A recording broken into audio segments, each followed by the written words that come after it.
back to recording. BIC episode number 126. Back post 2025 Toronto Spring Expo, like Shark Week, but lamer. As always, it is what it is.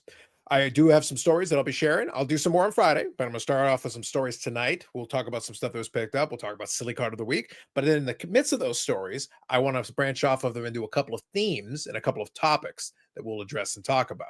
I will let you all know about exactly how much respect Eric received in absentia at the card show. There was so much respect. You guys don't even know. And there was so much peace. It'll blow your mind. That and more in this episode of the BIC Podcast.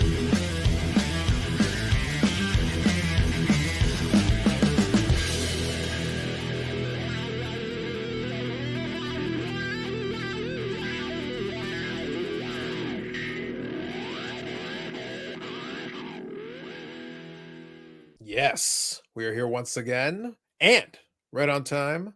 We're under the Get Watchful Eye of Brett Favre. Bam, right there, just like that. He's back. So we're back for another episode. Eric, yeah, I'd say you were missed, but I am a man of peace, not a man of lies. How are right. You? Oh yeah, I'm good. Definitely had the phone. Getting the texts and the pictures and the phone calls and video calls and what kind of pictures, Eric? What kind of pictures were you getting? Just real nice, friendly type ones. People telling you that you're number one? Yeah. I was told I was number one over and over and over again. Mm-hmm. Just like the jersey over your shoulder. Yeah, number one. Yes, number one. So yeah, definitely had the FOMO. But for those who choose to follow me on Instagram, you'll see that I decided just to go and throw myself off a cliff because I couldn't take it anymore. So I kept myself busy. Well, at least you'll know that Marcel was there and he seemed really happy. I can't figure out why he seemed so happy, but I have suspicions. He didn't miss me. Did he ask about me? No, absolutely not. Not even close. In English or French? No, neither one. No, if he had done it in French, listen, I don't know a lot of French, but trust me, if he had brought you up in French, I would have noticed. Yeah. Les asshole. Yeah, probably a lot of tabernacles. Yeah, probably a lot of those. So that's a big one. That's a good one. Yeah, it's all right. I'll make sure that I spend plenty of time with him in November to make up for it. Indeed. Brandon, how are you? I'm hanging in there. Yep. He's trying to keep himself. I enjoyed the messages in the group chat, sharing that Eric was number one as well. Yeah, there was a lot of hashtag respect for Eric. It even flowed over to this morning. Yannick sharing his pancake platter. It's just so much, guys. Just like I said, all hashtag respect for Eric that Eric could possibly need in life. Yeah, it really was. It was quite special. But we'll get back to that here in a moment. And I will say there were a couple of other fun things. I will share a handful of them with you. Again, Friday, we'll touch on a few more things as well. But before I do want to talk about last week's Silly Card of the Week because the democratic process was not impeded. We did have our votes. So last week, actually a decent, actually a fairly close vote, all things considered. The spread between the lowest and highest was 11%.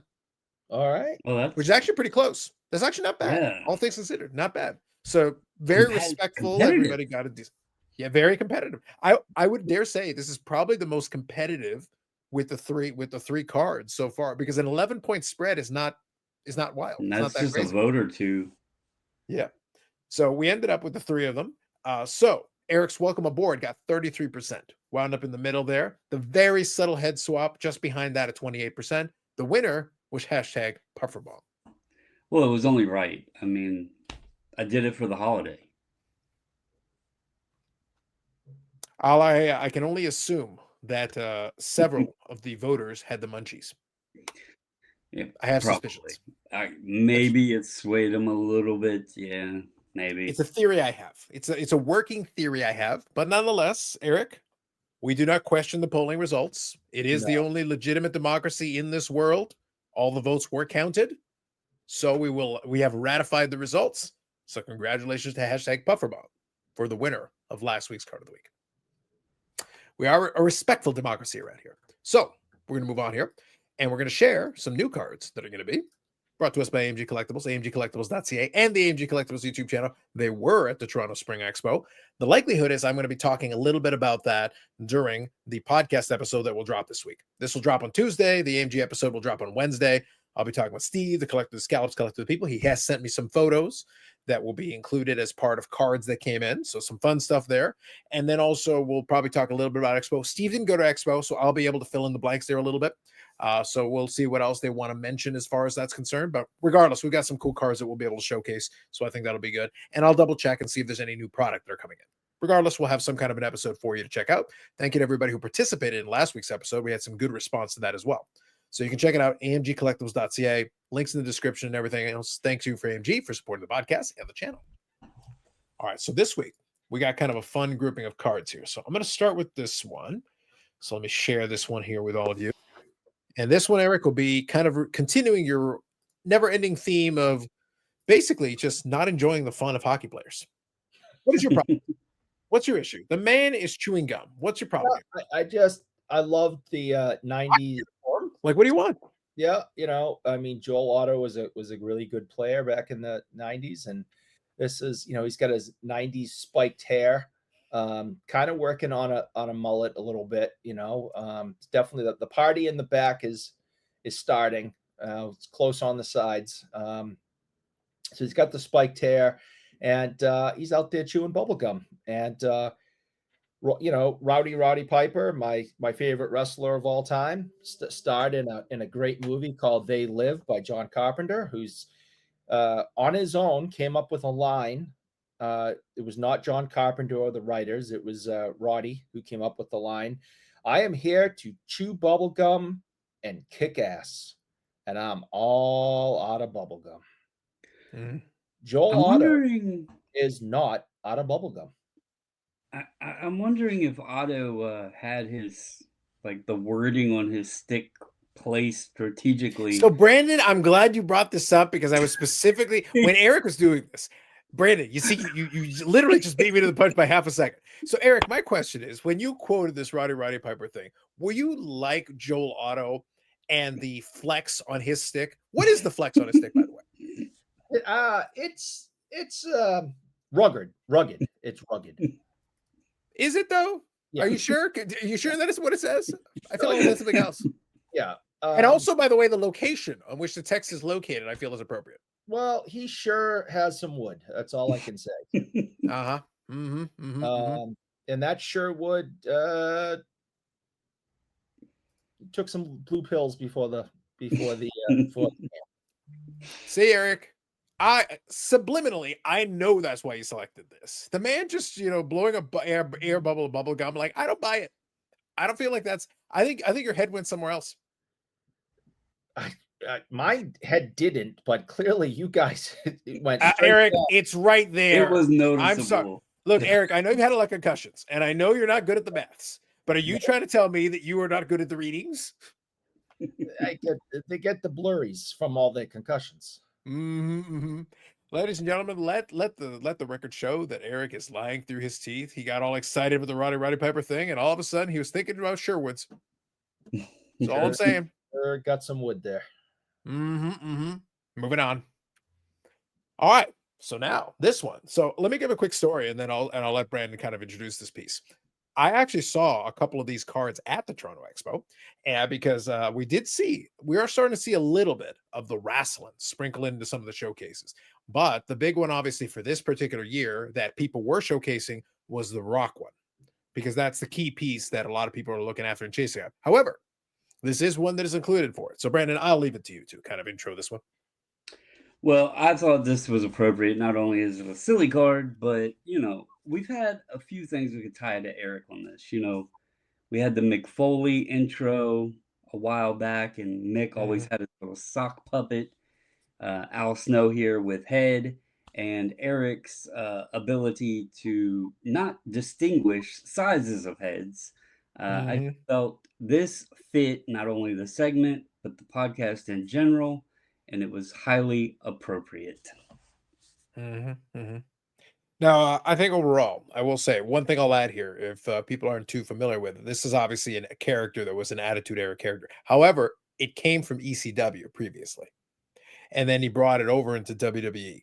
So Didn't the he whole Al used to Snow, like talk to the head and like 100%. would Yeah. whisper in his Mhm. ear and all that? Yep. See, I didn't keep up. I don't know a lot about the current day stuff, but some of the older stuff I do remember a little bit about. So I do remember this guy. I know. He was a little out I there. know we had one of those kicking around the shop, and I don't mean the card. I mean the head. Mm. Uh, What we level had of stiffness was it? extra. So we have. I think we still have it. We have one of his mannequin heads, all written on and autographed, kicking around the store somewhere. I'm pretty sure. Mm-hmm. There you go. Sports World, If where you you find heads. if you want to buy an Al Snow head, let me know. Wow. See if we can There you hook go. you up. So the third one here, the one that I'm going to bring to the table for this one, I had a couple of options. While I was at the show, I saw some viable candidates on dealer tables. So this one I'm going to share with you. I saw on one of the tables, and I decided to go with this one because it keeps us in the ballpark of a theme this week. And it also harkens back to some previous discussions that we've had of some of these photos. I want to talk about Brandon. I want to talk about a future baseball Hall of Famer, a 700 home run hitter who has 3,000 hits and 700 home runs, a legend. I want to talk about Albert Pujols. So there's a couple of things here that we need to talk about. So this is kind of a retro theme set. By the way, that is an on-card auto. Now, a couple of levels to this. First of all, we got a floating head, which, thematically is obviously plays into something we talked about. But also, I got to think, remember we've talked about in the past how sometimes you can look at a card and say, did the person making this choice, remember, it's not like they only have one picture they can possibly use. Oftentimes they have many pictures they can use, and they could use any of them they want. But why would you do this? So first of all, the floating head thing is deeply concerning for reasons that we've discussed in the past. But secondly, I feel like Albert here knew exactly what was happening in this picture and then was forced to sign this card with this picture. I feel like there were levels to this. Doesn't look happy. Yeah, there's a lot of judgment. Look, Albert is judging you with his face and with his eyes right now. Yeah, he's like, don't buy this. Don't be that guy. I can't speak on the picture, but I get the theme of the card. If I'm not mistaken, this is from either Archives or Heritage, and I think it's supposed to be based off of like a sticker or something. I believe it is. Yeah. So I'm just thinking they could have used a different picture, Brandon. And that picture doesn't remind me of, like, if I was to look at that without the name and the auto, I just wouldn't picture Pujols that way. I don't think Pujols would picture Pujols that way, and yet he had to sign it. I'm sure he had a similar look on his face, Eric, when he signed it. Yeah. Don't be that guy. Don't buy this card. And I'm not ashamed to say that had I not been towards the end of the show, I did see this. I took the picture of it. But let me just say, Eric, if I had had the cash left in my pocket, I would have tried to negotiate, and I probably would have bought this card. Just, moi, chef's kiss. But I let it be. I let it be. I had other priorities, but I still thought it was a worthy candidate for Silly Card of the Week. Yeah, floating head. That card actually just gave me an idea for one I'm going to use next week, and that I think y'all will appreciate. I like it. I like it. So I will leave a community post out there on the channel where you will have the 3 selections and you may select your choice. Some viable options this week. I feel, gentlemen, I feel some strong candidates again this week. I don't know if they'll get you. I like when it's close like it was. That shows the people are enjoying a little bit of all. I don't know if it'll get you Sherwood extra stiff. It might, if you're Eric. But for the rest of us, we can still enjoy and appreciate that there were themes given. So remember, 5% more mature. Stay with it. I don't think so. I'm not the one who selected the picture, Eric. We are merely making observations. Remember, Brandon, before thou doth protest this man, I'm going to remind, we did not select the image. We did not select the card. We are merely pointing out what is in fact in the picture. I would like the viewers, listeners, I would like them to chime in on this, but excluding you know, they were good cards. They were good selections, but excluding the custom cards that we've done throughout time, I really think that we've done a really good job and potentially we should be nominated for possibly the BIC podcast Silly Card of the Week PSA set registry. Like Ooh. I think I think it's deserving of that. Ooh. There you go. I think that's an idea, Eric. I'm kind of digging Yes. that. Interesting. Interesting. So I'll quickly show. I don't have a big long slideshow. I didn't take a million photographs. That just isn't going to be my deal. However, I did take 2 photographs that I feel cover 2 important things that this podcast is very passionate about. And I'll briefly share them and I'll talk about both. And then we'll get into a couple of stories for Expo. No. First one here that I will share. Mm-hmm. Yes. Eric was there in spirit. The The gold Beckett booth was there. standard. The gold standard. Beckett had stuff, quite the little setup there. And look, there's like dozen of people lined No, you up. can put 1, 2, 3, 4, 5, 6, 7, 8. There's 8. There's like probably like 2 or 3 guys. And look, there's probably some people inside the Beckett booth. So that's like 3 or 4, okay. like dozen of people. So there it is. Amazing. Sensational. The gold standard that is Beckett. So that, of course, that's very exciting. And the guys saw this before, but I still need to share it with the audience. We're Wacko for Flacco here. Hashtag Wacko for Flacco. I'm really curious what the asking price was on that. I don't think I would buy it because I don't know what the hell I would do with it. And as crazy as it is to say this, I actually think it's cool that they made the whole thing a superfractor. Yeah, but Indeed. only one of them is autographed. They all have to be. But it's all connected together. It is. So, Yep. It's yeah, not And apparently this is from I didn't look up the set, but apparently this is from Topps Letterman Football. So if anybody wants to look this up and get a little more information, I just saw it and I thought, and it I caught think my I've seen eye. it on eBay before, but I don't know. It's possible. So all I'll say is apparently it's Topps Letterman Football, like that's right at the top of the cart, and it's got these. I don't have any details. I just saw it and I took a picture of it, and I go, Wacko for Flacco is worldwide, Eric. It's a worldwide phenomenon. Worldwide.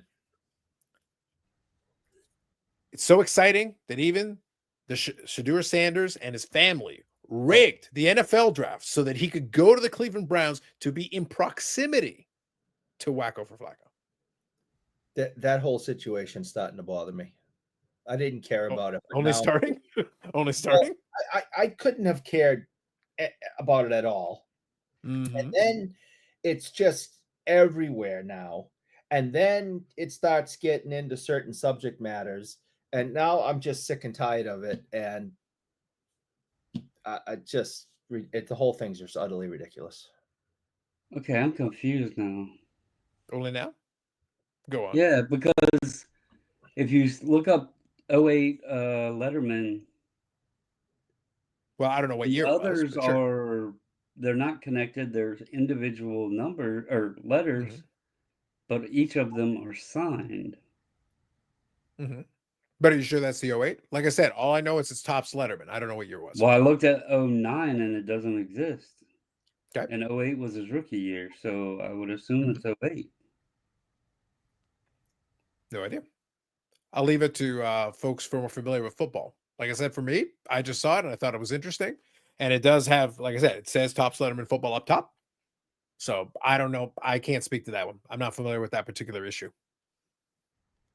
Maybe if maybe with a little more time, I could have asked them to, hey, can I take a closer look, and see maybe a couple of the cards, get a bit of a better feel for exactly what it is, and maybe give you a better answer. But on that one, I got nothing. But yeah, I'll touch on your thing real quick, though, Eric. My thing really came down to it was amusing to me, just from the standard of regardless of narratives, because I heard a lot of the different arguments. But regardless of narratives, to me, it's as simple as, and I'll put it this way: all the other factors that people threw in there, and there were a lot of factors that they threw in there. But to be honest, I think there's at least a percentage that we could assign to these factors. However, I think the key is that if he had been as good at quarterback as his father was as a football player in general, it wouldn't have mattered. Because the way the NFL works is that if you're talented enough, you can get away with being very confident into arrogance and teams will put up with a lot of bullshit. Put up with his And father. yep, they will put up with a ton if the talent backs it up. Dennis And Rodman. even if we're not sure, look, there's still a world where a team will sign the darkness. And nobody is giving more bullshit at this point, but he's a 4-time MVP. So guess what? You get a lot more latitude, because if you were any lesser than Eric, if you were not a 4-time MVP, everyone would have told you to screw off. They would have told you to go screw. All of them. So talent can buy you get out of jail free cards, and it can buy you a lot of latitude. So you can be an arrogant prick, but you better be that damn good. And they may still give you a chance. Even if they're trying to teach you a lesson, they'll knock you to the second round. That'll be teaching you a lesson.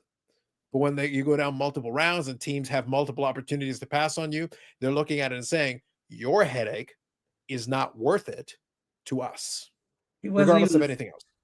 He wasn't even the first quarterback drafted on the team that actually took him. That's right. So, Brent, all I'm saying is that I think what it came down to is that Cleveland, and I don't even think Cleveland necessarily, I think the owner basically made the audible on that one. However, I will say, Eric, I don't necessarily disagree with him, because at this point, they're getting in so cheap that if he's a nuisance, they can just cut his ass. If they get anything out of him, they're basically getting him for free, relatively speaking, from draft purposes. So it's kind of a win-win, which is weird to say for Cleveland. It's like, worst case scenario, he's annoying, you cut him. Yeah. And no one cares, really. You can complain about it, but at the end of the day, a 5th-round draft pick, Eric, nobody's going to complain if you cut a 5th-round draft pick. You see Dion's other son fired his dad as his agent and hired Drew Rosenhaus and got a free agent. No, if you're in that family and you actually want to have a football career and your name is not Dion, you need a real agent. A real agent's job is actually to tell you how the perception is playing out and to give you advice. Yeah. And just say, hey, by the way, just a general rule of thumb for NFL players in future. I'm not an NFL player, but I know a thing or two, Eric, about an interview.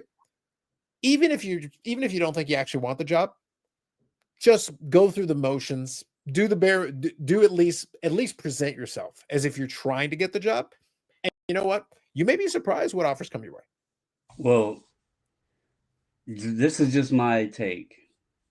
When I turned the draft on for a little bit, started watching it, and when you've seen player after player having these big, huge chains and these big emblems hanging off of them and everything, and then they're walking, it felt like a half a mile down this hallway with all the cameras, and they had places to stop and flex.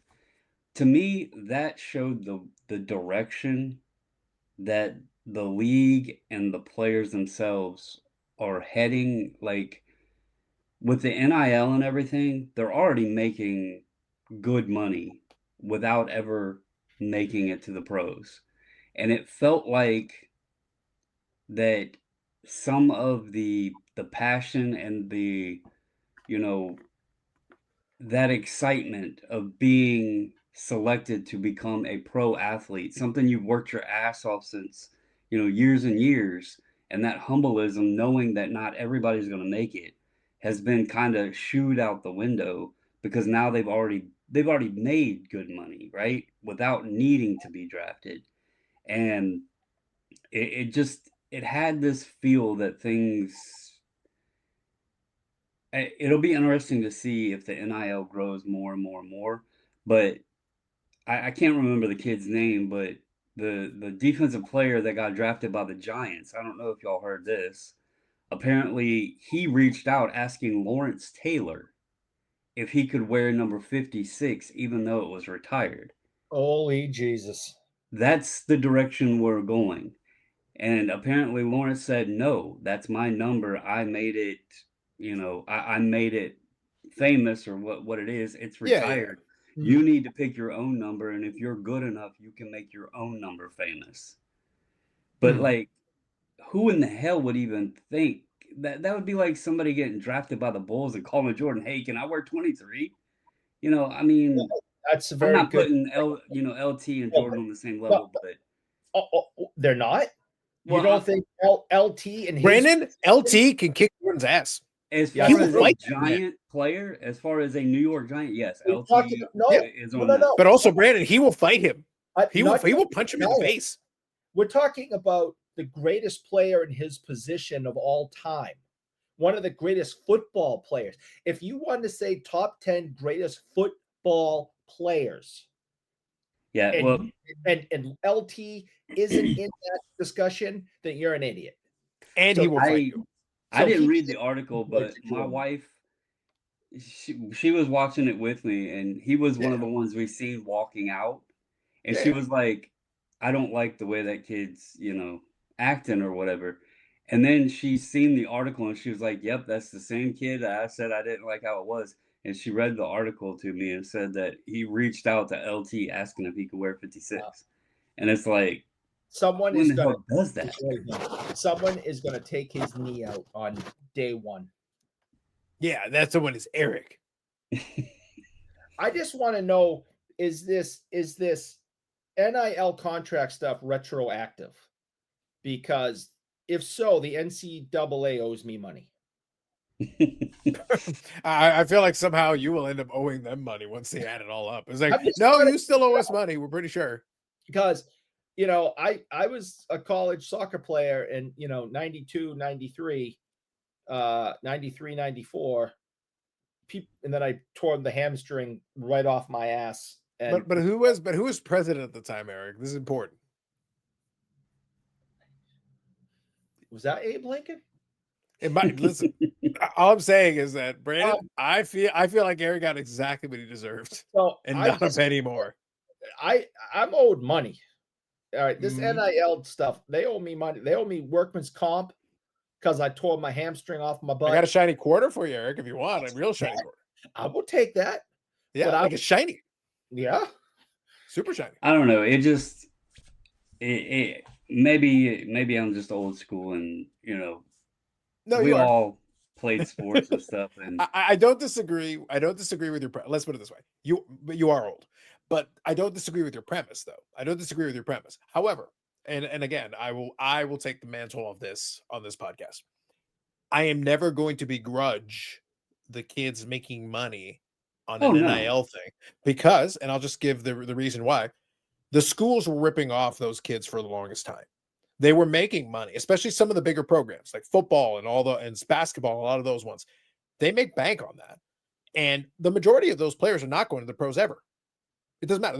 They're never going to make a single dime of professional anything. They will play out their careers, and when the career is over, for the majority of them, they may take a stab at getting on a practice squad somewhere, and then when that doesn't pan anywhere, then they retire, and then hopefully they've got they have that degree to back up on. But the whole idea is like, oh well, the scholarship is like, yes, it is worth a ton of money. That is true. I'm not going to say no. But if the athlete is actually good or good enough to help your program, and you made $100 million, then a couple of those kids making a little bit of money in between is not a big deal. The bigger ones well, obviously are making more money, but they're also more popular. So they're also selling more shirts for you. let's be honest. A lot of the schools were paying anyway. It's just now They were, making yeah. it It's legal. just official. Exactly. You're making it Yeah, legal they're just as making opposed it to legal. being, the So, guy slipping the envelope of cash yeah. under the table. And that was wrong, obviously. And I'm totally against this NIL stuff. I believe that the scholarship and getting a free education, if the kids choose not to actually go to class or take legitimate classes with their free ride, that's on them. That's a poor choice on them. Awesome. Then the school shouldn't charge a single dollar for tickets. Don't sell shirts. Don't make a dime on it. That's nobody has to go to those things. But that's the point, Eric. The schools had a cash cow where you get employees you don't have to pay. But in exchange, they gave them, at these big schools, how what does that mean? That's me going whoop-de-doo. No, at these history big class schools, is history class. How much is a 4-year education at these big schools? It's called overpriced. That's not worth it. It's not worth it. Oh, I know. That's a whole other conversation. But Eric, all I'm getting at is that when the compensate, if we go with premise, and I promise we won't stick on this too long, but I just want to throw this out here. And again, this is as an education guy. I enjoyed my university time. I had fun with it. I did get value out of the time there. not as much value as we ended up paying for it, just to be clear, because it Right. is expensive. Tuition's expensive. And it No, was right. more expensive for me than it would have been for Eric's time. And regardless, and I knew which president was the president at the time. And I knew the prime minister too. Crazy times. But Wow. all I'm getting at is that it is expensive. So regardless, I still got value for it in the end. I was a better person for the time that I spent there. So I did long term get value out of it. So it wasn't wasted. But the point is still, for what it actually is, it is very expensive.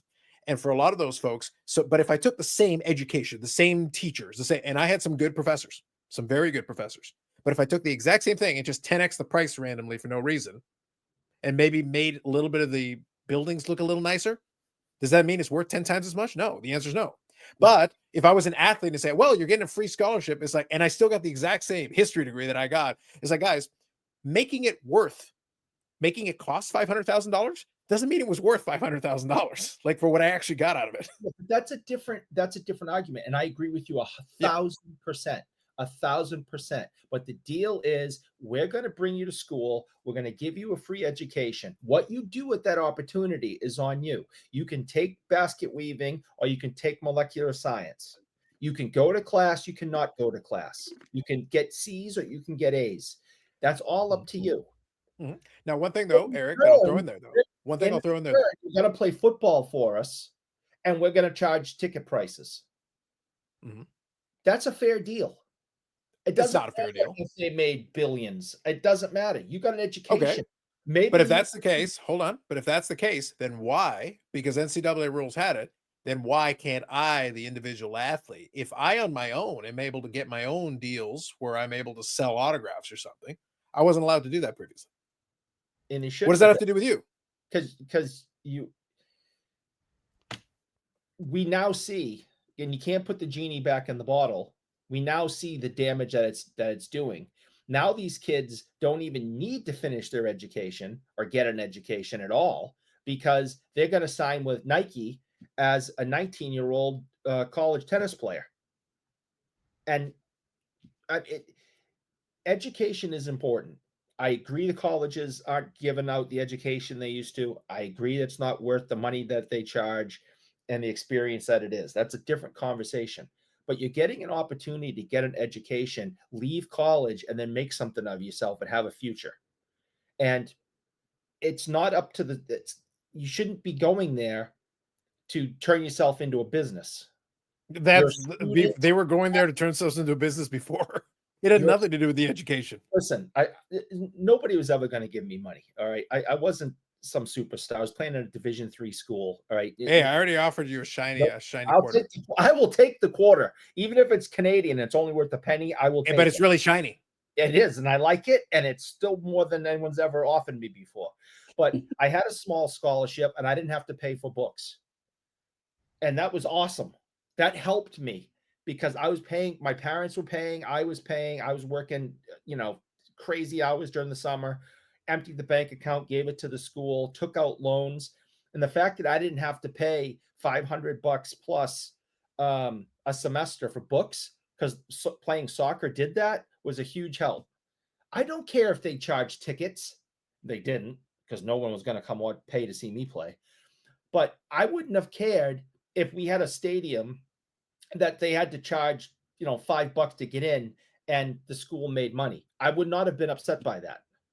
I would be, Brandon. I don't like, listen, if I'm doing the work for you, I'm basically an employee. I'm not getting ripped off here. It's like, this deal sucks. They paid me $500 a semester. I got paid. Brandon, all we got to do is convince somebody to pay him $500 a semester. We got him. He's asleep. I think a big issue is we've seen this coming, and you've seen the 10-year-olds that are on ESPN as being, doused the next prodigy in whatever sport or whatever, and the age range just keeps going further and further down. So, you can look at it and say, oh, well, look at where some of these athletes even come from. Some of them aren't even coming from your county high school. They're coming from prep schools that are just like a university to start with, that cost a shitload of money. And then they're going to the university to just be eligible to then make it to the pros. So It's been steps all along. What I just didn't like about it, I'm not against anybody making money. Again, I've always said athletes have worked their ass off most of their lives, and they are talented enough to make it to the pros. I'm not against that. But I think the money has taken away a lot of the significance of having the ability to become a pro.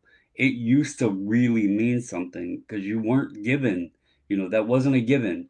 That was something you worked your ass off to get to. And now it feels like because they've got that money, the league isn't as important anymore. And that part of it, that aspect of it, I really didn't like. So Sure. we'll I think that's see fair. where it goes from here. There's other sports as well. Um, but it was just the optics of it. Mhm. It looked like, it was more about who could flex and flash more than it was, what team they went to, what round or pick they were or whatever. That didn't really seem as important. And I think the only reason why the Shador thing was such a big story is because the dude had people were saying, and I don't know, they might have just been making fun of him for this, but they were saying he spent more money on the draft room he had built than he would even get in his rookie contract because he slipped so far down. And again, I didn't fact check this, but I read one article that um, he showed up for an interview and had so much cologne and stuff on that the guys were like, "Hey, can we go for a walk?" Because it was like killing them with the smell because of how much cologne and everything he had on. And they asked him a question, and I don't remember what they said the answer was, but he was like laughing and clapping when he like gave the answer, and it like turned people off, like of not wanting him because of the optics and all that of his personality and everything. So, you know, I, a lot of people were turning it and twisting it many different ways of why, and oh, the league should just be drafted based on talent.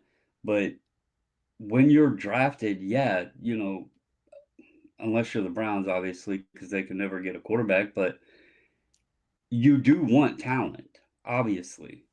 But at the same time, you want somebody that's going to be the face and carry themselves to be the face of your franchise.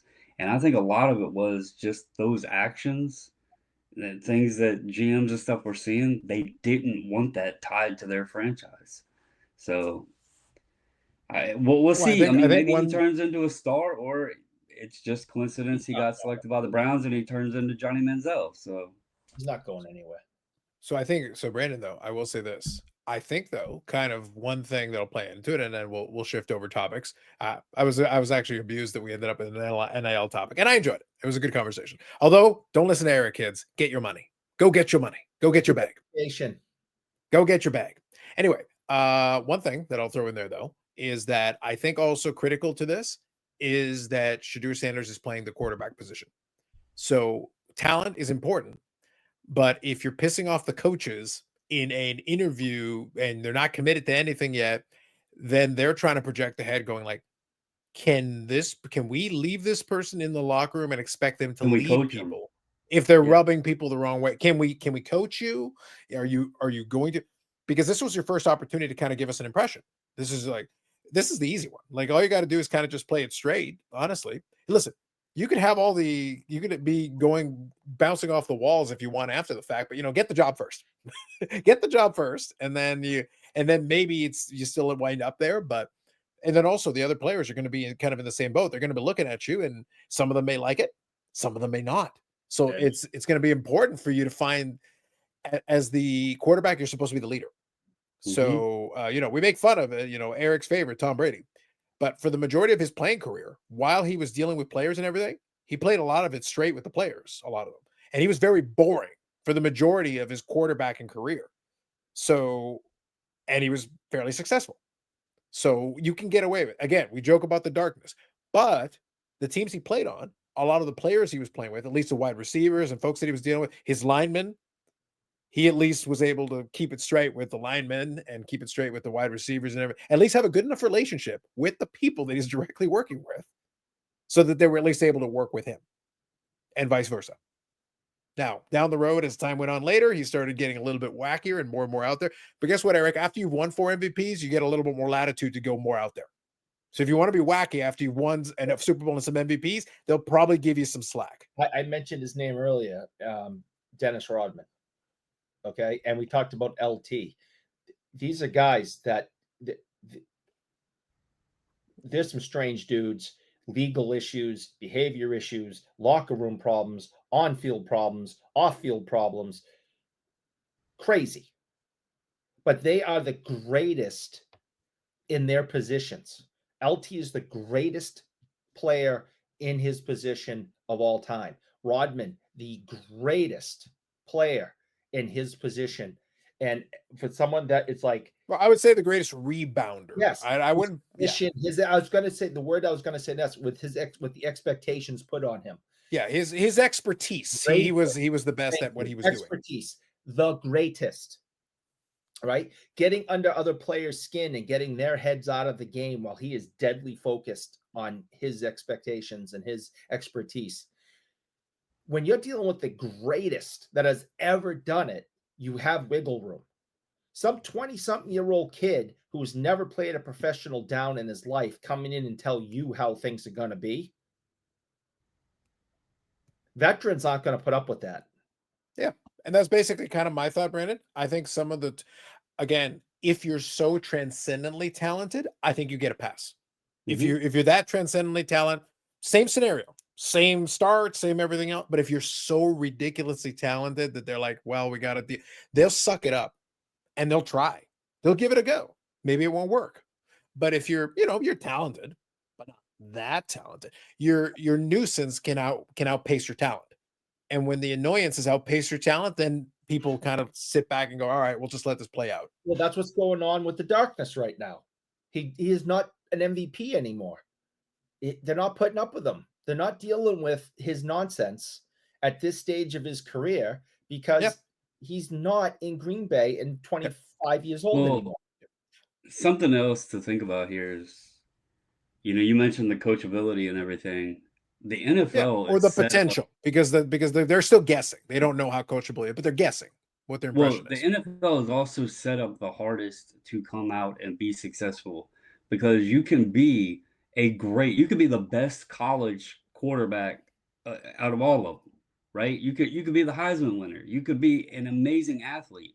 But if you're drafted with the number 1 pick, you're going to the shittiest professional team in the NFL. You don't have the top tier blue chip athletes, that you're throwing the ball to or that are blocking for you. You may have a crap defense and you might come out and win 2 games. And then you have to take that persona and say, okay, what are we going to get from you if we're losing, right? Because you got to have that composure. You got to have that ability to understand we don't have the greatest team. We got the number 1 pick because we were the worst team in the league. And, are you going to make a scene? Are you going to be professional about it? Are you going to understand that it's going to take a bit to work up to get better? Are you in for the ride or are you going to pout and talk shit? So that's another angle with the NFL. I've always said the reason these teams say bad is because you're not putting the pieces together to get good. You're continuously trying to find that one solution, and one player on a football team isn't going to fix everything. And, when they draft number 1 quarterback over and over and over again, they usually stay bad. So that's fair. Quarterback you can win in the NFL with a mid-tier quarterback if you have defense. The other pieces in good shape. This idea that you need to have a superstar quarterback, but everything else can be lacking doesn't work. Mm-hmm. Now, I'm not saying that in New England in the last couple of years we had superstar quarterbacks, but I will go down with the ship and say Mac Jones is a solid NFL quarterback. The entire Patriots team sucked. He had no offensive line protecting him. no one to throw the ball to, nothing. And somehow it all became his fault. And now he's a backup in Jacksonville. It doesn't matter. The kid was a Pro Bowler one year, and then the next, he's garbage. It doesn't matter how good you are as a quarterback in this league. If the team is trash, Tom Brady isn't going to win. Okay? You might pull one or two games out of their butt because they're so good, but it is the ultimate team game. Two of the most, I would say, successful quarterbacks in our lifetime in the NFL had terrible rookie seasons, and that's Peyton Manning and Troy Aikman. I think I know Aikman went like what 1-15, and Yeah, Manning they were either, literally. I think they had one win in the rookie year. Yeah. yeah, Brady Manning was either play, 1-15 or 2-14 or something. But look where they ended up at. So anyway, I just thought I would throw that out there and just mention the whole draft thing because I was turned off by it. I like seeing, when you can tell it means something to them more than just, a payday or flashy or flexy or whatever. I didn't enjoy that. NIL's killed everything. But that being said, I want my money. I am owed money retroactively, especially workman's comp. Tore my hamstring right off my butt. It's never healed right. It's all filled with scar tissue. I want my money. Well, first of all, I am pro NIL. Secondly, I agree with Eric. Whatever money he's owed, send it my way. And you'll give it As to his agent, I will handle this. And you'll give it to me after, right? Listen, we have an agreement. 101% me, what's left for you. I'll send you a bill. I'm going to have to look into that. You could do it as soon as you figure out who the sitting president is. Moving on. Damn. All right. So next, I want to touch on a couple of different things. By the way, hopefully you all enjoyed that little impromptu segment on the Shadeur and the NIL, but we wound up in a kind of a fun place regardless. Eric will be hashtag investing in Mac Jones and Shadeur Sanders rookies in the upcoming season. Look forward to it. It's going to be very exciting. So a couple of things I wanted to touch on here. First one was, so with the expo thing, so kind of hard transition over. With the expo happening this past weekend, for the most part, I kind of mentioned it on my last pickup video. It was a bit of an unusual expo, only in the sense that I felt like I spent the least amount of time actually on the floor compared to normal. But that's mostly because I had a good opportunity to chat with a bunch of folks, which is good. And then I kind of found myself getting around. Like by Sunday, I was able to get through most of the tables, but I really had to kind of move on Sunday to kind of get out there. I don't think I missed anything too crazy. I got a chance to see most of the stuff I wanted. In the live stream we did, I talked about how some dealers were a little bit stubborn. That's always a thing. Although I'll share with you a little kind of a fun story, and then I'll share a couple of pickups. But first, let me share a little fun story. So on Sunday, Saturday, one of the fun little scenarios was basically my Canadian cards and myself were kind of chatting for a while. We hung out, we had some beers, and then we went out to go look at some of the tables. And I won't say what the dealer is. I'll just leave it at that. But I got to witness a very entertaining kind of back and forth negotiation. So I'll describe it for you guys so you have the context, and then I'll explain kind of where I wanted to play into this. It was very much to me a throwback to the 90s. And what I mean by that is the showcase had stuff on it, some vintage cards and all kinds of stuff, and some sets and things like that. And Mike was doing a bit of a negotiation for a set. I gave him a little bit of a hand because he was trying to figure out, it was a partial set, and he was considering buying it. So it's a situation where he's going through the binder, checking all the cards. Some key cards are missing. I won't say what the set is, but it might be a set involving a booby or minor league rookie. So it might be that year. Who knows? Maybe there's some wood grain somewhere involved. So all I'm saying is there's a partial set. It's missing some key cards. So in going through the binder, he's got to try to figure out. Who knows? It could be allegedly. So he's going through the binder trying to figure out what it is. And he wasn't getting good signal. So I went on, trading card database for him and I pulled up the card numbers for him. Basically, I'm giving him a hand with it because, but key piece. So first thing I'm going to mention, a little etiquette piece. I'm not involved in the transaction. As the whole thing's going back and forth, I'm entertained, but I also have my opinions about the way this is going with the pricing and the back and forth and the condition of some of the cards and how that should play into pricing. So I have my opinions. as we well know from this and my live and everything else, I'm no stranger to strong opinions, and I have no problem sharing my strong opinions. However, this is not my transaction. So during this transaction, I don't have a damn thing to say about it. I'm just observing. So because it's not my money that's potentially changing hands, it's not my set, it's not my job to offer my opinion unless it is asked for, specifically and explicitly. Outside of that, I'm just an observer. I am but a humble watcher here. I wish I had popcorn, but outside of that, I am but a humble watcher. That's only my role here. I gave him the number so he knew what was missing, so he was able to. So he's doing his calculator, they're going back and forth. I got to say, the price tags and some of that stuff was back to the 90s in terms of it. I think at one point, one of them admitted that they might use Beckett for pricing. Oh yes, and there were a lot of near mint cards with like damaged edges and paper loss. And I'm like, so we're going back to some 90s grading too. So we're going to 90s grading. We're going to 90s pricing with Beckett. Eric, it was quite the throwback. It took me back. It took me all the way back about 30 years. And I remember those tables all the time. It was quite the, I thought I stepped into the DeLorean and suddenly I teleported back to the early 90s and I was watching this. You should have found a booth that had a 90s Beckett in it. Yeah, no doubt. No doubt. So the point is, in the end, I think they were able to do a deal on one. And that's why I mentioned the etiquette thing first. It's not my business to step in on this because it's not my transaction, number one. And number two, these are guys that, Mike, I think, has done business with the guys before. So they've done business before and they may do business with again. They didn't necessarily they weren't necessarily on the same page on the one set, but they were able to come to deal on the second set. So that's why you don't say anything.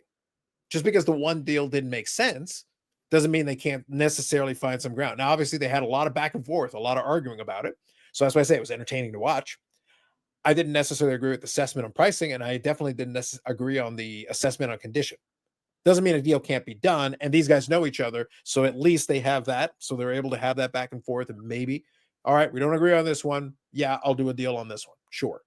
So in the end, stuff like that happens all the time, but you will still see stuff like that. And it's kind of funny because it's so like they even had some 71 O-Pee-Chee cards. And I was looking at them and I might have, but then I looked at the price tag and I'm like, oh, we're not even close. No. We're not doing that. So you'll see stuff like that. I just thought it was very funny to see a 90s throwback all the way down to where did you even arrive at this price? How did you? My favorite line though was at one point, the one guy was trying to kind of defend the thought process on it. Goes, this one card here, I'm sure it'd go PSA 7. And the whole time I'm sitting going like, then why didn't you get it graded? If you're so confident, if you're so sure, like that is 100, like totally okay, then grade it. The moment you're graded, then it'll enhance the value. If you're correct, then surely it'll increase the value. You'll get more money and you'll sell it faster. Correct. Seems logical to me. And yet it wasn't. It wasn't graded. Things that make you go, Indeed. I just enjoyed a good throwback, Brandon. It was classic. I teleported. I teleported 30 years. It was amazing. It's kind of fun. Yeah. There used to be deals like that all the time. Yeah. I've said it a million times. I'll say it again.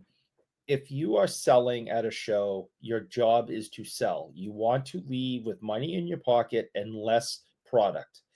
If you just pack your car back up with the same stuff you brought in, it was a waste of your time and everyone else's. You need to price this stuff to move. You're not going to make $1 million a show. No, whether it's a big show, a small show, you have to price things to move. You want to make money.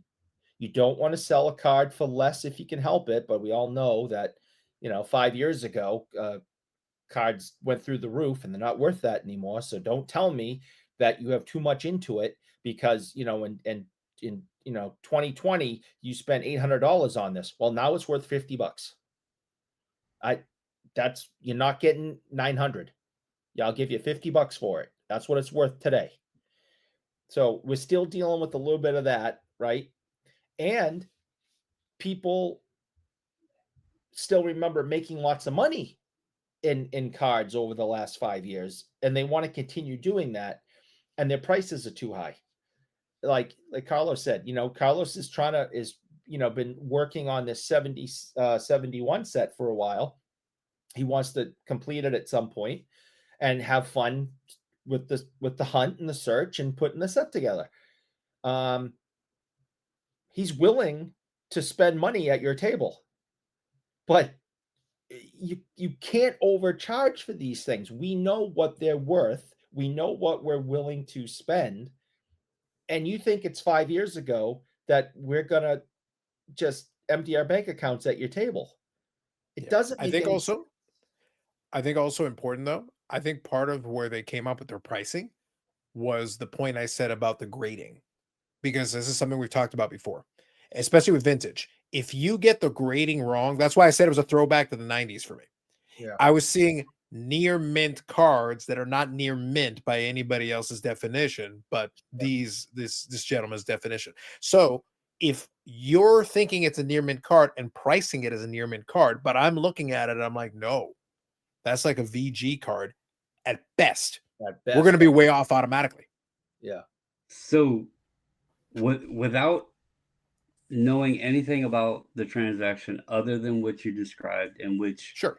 you explicitly did not say who it was, you did Yep. not give any details Yep. other No, than the out of guy respect, that Eric, you were with. he does business with the guy. So out of respect, it's not my place, not my transaction.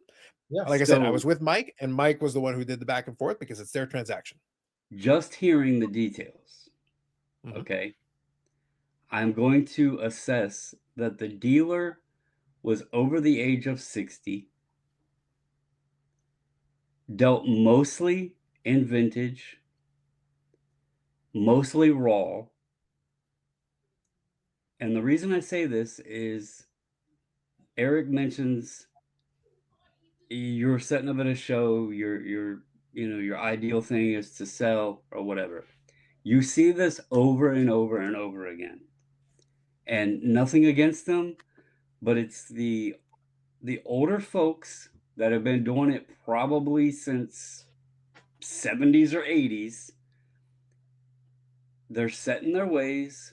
They usually dedicate to vintage, dedicate to raw. They don't believe in the grading, but they want to tell you what something's going to grade, and they want that value out of it because they've seen the graded prices, but they don't believe or trust it.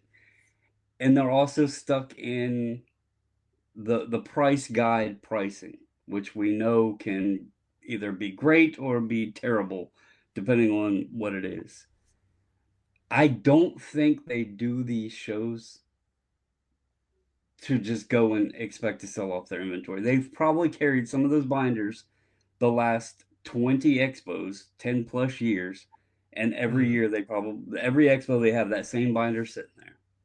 And I don't know if it's just being a part of the hobby, being part of, the socialization, or they're just looking for the poor soul. And nothing against any of them, but some of your elderly people that are in the same age range as them also have the same type of philosophy as the dealer do, and some of those people will pay those prices. And that's why they like to debate and try to stay firm on it, because they've caught fishes, before and gotten the prices that they wanted. So again, the reason why I said this is because just by your story, without knowing a damn clue of who the dealer was, it's everywhere. Like it fits that type of person, and nothing against them. If they enjoy just coming and setting up at the shows, and that's what they enjoy doing, then they're an asset to the hobby either way. They know what they like, and obviously they're continue doing. There's some that go to Chantilly that I just hope I live as long as those people are alive, because you can tell some of them are having trouble walking. There's some elderly, and when I said 60 plus, I was being generous.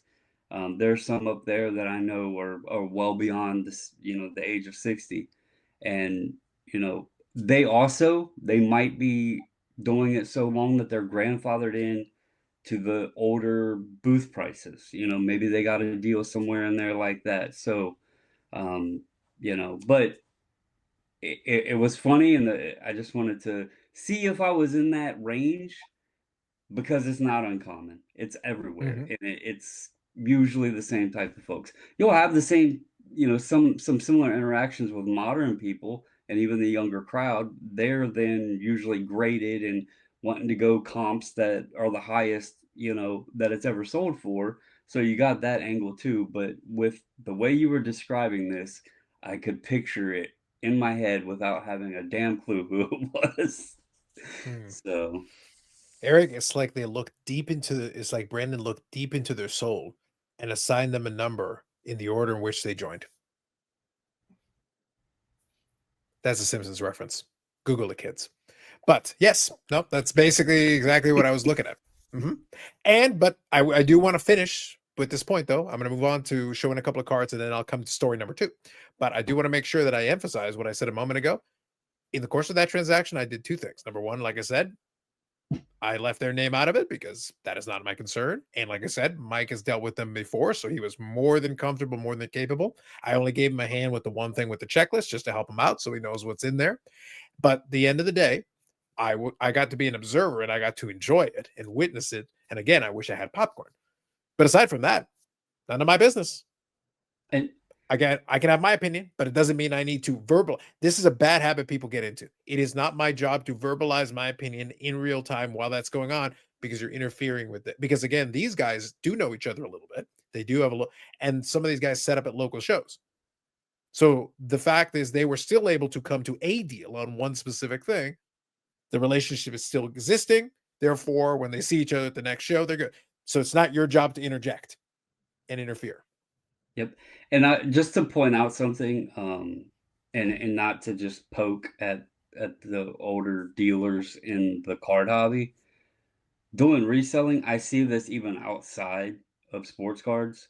Um, you have some of the elder folk that have a lot of the antique things that really not many people want even anymore, and it's usually rusted and dusty as hell, and you get the drift. But to them, it's still worth $1 million. Somebody's going to pay me that asking price, and I'm not negotiating. So it's not just in cards. It's more the generation, and Sure. So I just wanted to make that note as well. For sure. So a couple of things. I'll share a couple of cards, and then I'll share one that I actually purchased on eBay. This was all during the expo week. So the first 2 cards I'm going to share, I did share in that previous pickup video, but I'll go into it again and talk a little bit of detail about it. So this one here was the popular demand Topps Pristine. It's the refractory version. Very Ooh. fancy, very refractory. And as Paul noted, I did mention that the Medano there is etched. So that's back when Topps was doing that. So it is numbered to 25. And it's actually number 9 of 25. Ooh. Ooh, Jersey fancy. match 101. I know, right? 101. I know, right? So I actually got this one at Hit 'em High Cards. So Eric, you know that one, Hit 'em High Card, Josh. Sure. We were able to come to a deal. It was actually very funny. I laughed because we were talking. He actually had this card in a box. So we were chatting. I saw some of the cards on his table. He had a couple of nice ones. I had those, but I was talking with him, and obviously we've chatted in the past. But he went into the box and looked and was able to find a couple. One of them he's probably going to put up on eBay. We'll let it ride. We'll take a chances. I wasn't completely lined with the pricing, but he wasn't being unreasonable. But we'll see. If he goes up on eBay, I'll take a stab at it. This one, we were able to come to a price I was happy with, but I laughed because I said, hey, we actually got a deal done. So I think the first time I've chatted with Josh a number of times. Yeah. This is the first time we actually were able to get a deal done. So, hey, handshakes and congrats all around. We got a deal done and everybody was satisfied. It was good. So that's one card. Second card, again, this one was on Sunday. So Sunday, I was making some good ground, finding a couple of things here and there. So you can still find some deals and you can still find some cards on Sunday. You just got to open your eyes and look around a little bit. So this one is from Panini Dominion. So this is the benchmarks, and it's a game used stick. It's numbered to 25. I do like a lot of the Dominion stuff. And the thing with a lot of these is, out of 25 isn't too bad, and game used is nice. But the key to these is that a lot of people built sets. So it's not that these are impossible to find. It's just you get less of them because you do have some set builders that obviously take some of them out of circulation. So I had a dealer that on the showcase had most of a set there, but obviously I decided to break it up. So I had all the cards individually priced. Awesome. I see the Medano. I'm like, boom. Can I take a look at that? Quick offer. He goes, yep. Sounds good to me. Nice, easy deal. Nice and quick, very simple. Got right out of there. And it allowed me to make good time around the show. So it's one of those things you can still find stuff. So I was able to still have my chats, hang out. That's why I said it was unusual in the sense that I spent less physical time on the show floor, because on some of the days, honestly, I went back early because I wanted to go get a bite to eat and whatever. Honestly, I took it literally as a vacation. I was literally just hanging out. I went over to visit Sherry and the AMG folks. I saw Brad a couple of times. By the time we got to Sunday, Brad was very confused. Quick story about that. Oh, yes. No. Listen, I chatted with Brad. I had no problem. No, listen. Don't come on here and lie to the people. Eric, I remind you, Brad likes all of us more than you. That is true. Just saying. But in the course, you'll enjoy the story. In the course of talking to Brad on Sunday, Brad was drinking a Red Bull because Brad was about to keel over. He had the 1,000-yard stare. He was fading fast. But I said to him, it's like I said, the eyes were glazed over. It was glazed because he was working the PSA booth the whole time. So a lot of glaze is happening. Yeah. But I said to him, it's like he's holding it. It's like, Brad, are you even sure this is real? So real conversation. I'm giving you the story. So I look at him as he's trying to drink his Red Bull. And I go, are you even sure this is real? And now he's looking at me going like, I think so. I go, well, Eric's just coming down here. He's going to go give you a big bro hug. And literally Brad is like, wait, really? And I was like, no, I'm lying to you. Eric's not here. See, you're gone. You're gone, my man. You're gone. Yeah, boy. It's Did over. he look scared when he said that, though? No, he looked confused. He looked perplexed. Now he was questioning if this was real life. Yeah. Or is this Memorex? He doesn't know where he is anymore. He thinks Abraham Lincoln's the president. He's joining you in your confusion. It happens sometimes. Yeah. So like I said, Brad they did have a good show, I will say. The PSA folks took a ton of submissions, had a good show. So it worked out. I did hear some dealers. I had got a chance to chat with a few dealers. A couple of them doubled what they expected for the show. They actually did better than they did in the fall, last fall. Excellent. Which is big. Obviously, a lot of people were questioning, like, with the border stuff. Would that be an issue? Would that prevent some people from the U.S. to come up? Some people from the U.S. did have some issues crossing, so that was a factor. Ship My Cars was able to bring the stuff, no problem. Good service. We were able to have that. Awesome. A bunch of us took advantage of it, and it worked out very nicely. But some of the dealers did, in fact, do very well. Not a coincidence. A lot of the dealers did very well. Also, were priced correctly. There may be a common denominator. I'm just throwing it out there. People that price stuff correctly. Well, that's what we were just talking about. Yeah. So that's key. I'll share this one because I did win this during eBay because there were still auctions happening. Slab Sharks actually runs this weekly auction. So sometimes you're able to get some good stuff on there. I want to share this one though, because this is a nice Venn diagram of my collecting pursuits. And then I'll switch it over to a story as well. So here is 0910, the Cup. So this is the Jamie Benn rookie year. So obviously I need the card because it's Jamie Benn rookie year, but this one's also got the Medana to go along with it. So I'm hitting on 2 PCs here, and then a nice Brad Richard patch in the middle because they still only had the Tampa Bay stuff for him. So really cool patch kind of in the middle there, bookending the 2. So I got 2 of my PC players and a kind of a cool patch in the middle to go along with it. Out of 10 on this one. Brad Richard, good price, really good. He was really he had a solid career, and I don't think people forget that how good he was. So sometimes you are able to make some good deals during these shows. There's still some good cards that get listed, and you're able. And by the way, I won that for a very respectable price. Very respectable price. So maybe people weren't looking. Sometimes that happens. Auctions when the big thing's happening. So quick story as well. So kind of on the last day as well, I'm going over. Like I said, I'm making quick rounds. I'm trying to zip up and down, doing a whole snake thing to try to catch anything that I didn't catch the first time. Right. I get to a table that has a box, and this is very similar to that box, Eric, where I got that out of 10 last time, similar to it. But I was looking at it, and literally the first card I see on there is a $200 card. I'm like, what kind of box is this? And I started going through it. $200 card, $300 card, 125, 150, 200. And I'm like, what kind of value? He's literally just sitting there on the table. It's like, this is not a value box. Like, what are we doing here? And I'm first thing I saw is a Steve Yzerman auto jersey. I'm like, that's not a value box card. Please. But all right, I'm just flipping through. Now, here's the thing. And this leads me into my point number 2 that also plays into the show, but also is a mini. All these stories, by the way, have a kind of a theme or a point to them. So I'm flipping through it, and obviously I'm very impressed as soon as I'm starting with a Steve Yzerman jersey card, and it's all kinds of players. It's a whole bunch of stuff, nice stuff too. But This is where experience is big. When I look at the price tags, I'm like, that seems a little high. I go to the next card. That seems a little high. I go to the next card.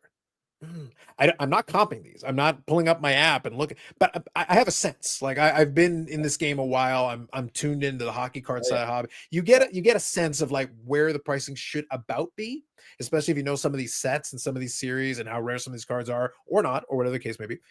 They even had a Modano 1 of 1. They had one of the 30th anniversary stamped ones. It had like a $150 or $200 sticker on. I'm like, that's a stamped 1 of 1 from the 30th. It's a base card that they put a little silver stamp on. It's a bit aggressive, my man. So I'm scrolling through. I'm looking. I even see a from Stadium Club.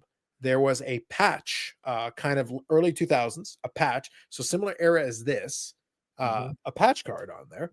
And I'm looking at it's out of 25 as well. But he had like also like a $250 sticker on it. I'm like, I don't even know where to go with that. So I'm looking. Now here's where it got me, and here's where it kind of caught me a little bit of askew. So I'm looking at all these prices, and to me they're all high, all and very high in some cases. So finally, I come across one of them that's a from early to late 90s Pacific. They had Championship Fever, and there was one of the years, I think 99, 2000, there was a Championship Fever where there was a Martin Brodeur hand number autograph. So they put a stamp on it, and it was only Brodeur that year because I think he was the cover athlete. So there was a version of it where it was autographed, hand autographed on the card, on card auto. They would have a little Pacific stamp on the side of it, and they would hand number it, and it was hand numbered to 197. I hadn't seen one of these in a while, but I vaguely remember that. So this is where I did pull out the phone just to be like, all right, let me just confirm my memory, just to look at it. So I scan it and I double check. Yep, that is right. And I see a picture of one. I'm able to check it out. Trading card database had the checklist piece, and you can see what the card looked like. Yep, what I'm seeing here is exactly what this is. Okay, so that's correct. But I'm looking at it, and I'd seen all these prices that were way out of whack. But then I look at this one, and it said $200, and I'm like, that almost seems reasonable. But now I'm suspicious. So this is where the experience and kind of your spidey sense, you have to trust your gut. I'm looking at it like Brodeur auto on card, nice, hand numbered card, and I made sure the card is legit. That's not the issue.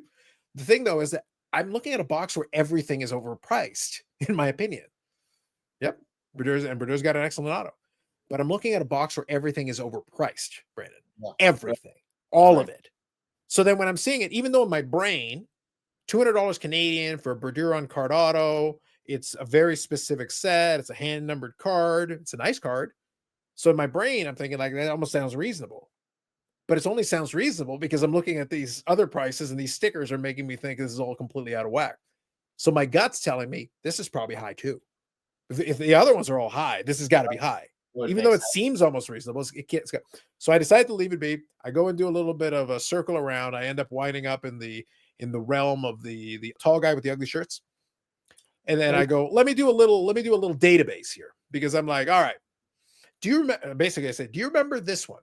And he goes, yep, I remember that one. And so I saw one with this price sticker. And the funny thing, okay, so Brandon, you think your call out was impressive. Not only was he able to go, yeah, your instincts are right, and it was this dealer, wasn't it? And he goes, yep. So he knew which dealer it was from the description of the box with the cards. He goes, yeah. He goes, the sticker, the prices are out of whack. So he was able to like call the dealer, specific dealer, by name. The tall guy with the ugly shirts, he's an idiot, but he's not stupid. Yeah, but it was good to know. So Brandon, though, the moral of the story, though, is if you do have that experience and you are able, I didn't comp it, but I trusted my gut. My gut tells me I'm seeing these other things. They look out of whack. It's out of whack. If you just see the odds that they just happen to make a mistake on one out of the entire box, where everything is high, is not likely. There's a point where don't be greedy. Don't be greedy for the sake of being greedy, because if your instincts are probably telling you something, if you see enough data points and you're like, that's just my instincts told me. I'm like, all right, no, all of these are wrong. Well, if I'm seeing one that almost looks reasonable, I'm like, there's a good chance this one's wrong too. So yeah, for whatever reason, it's just not a very popular issue. You can get it way cheaper. So the price was wrong. I think go ahead. Well, I was just going to say, I think sometimes dealers purposely price over, Mhm. thinking that they're going to get negotiated down, and that gives them a little bit of room to make it feel like they're giving the buyer a deal. And Sure. Yes. I still remember the first time the LCS that I go to that I actually submit cards for and stuff. I still remember the first time I ever went in there and looked at like cards in his cases because I was like, what in the hell are you thinking? He has an interesting strategy. Obviously, the way market fluctuates and it can be volatile, he actually when he prices the card out and puts it in the case, he prices it double what he actually wants for the card. So, but when I first went in there and I was seeing his prices, I was like, holy shit. I was like, what are you even doing here? And he told me whatever it's priced at, it's half. And I was like, okay. And then that also allows him leeway to, to move Yeah. up or down if it's like, oh, well, this comps at this and it's, he has to move down a little bit, but he prices it there with a reason. So, I was going to say the exact same thing. So I'm glad I let you go first because I was going to say the exact same thing. And I was going to use this as an example. Carlos, actually, just like you, I was at, New England's biggest card show only a couple of weeks ago, the Shriners, and went to this guy that always has hockey. He comes up from Western Connecticut.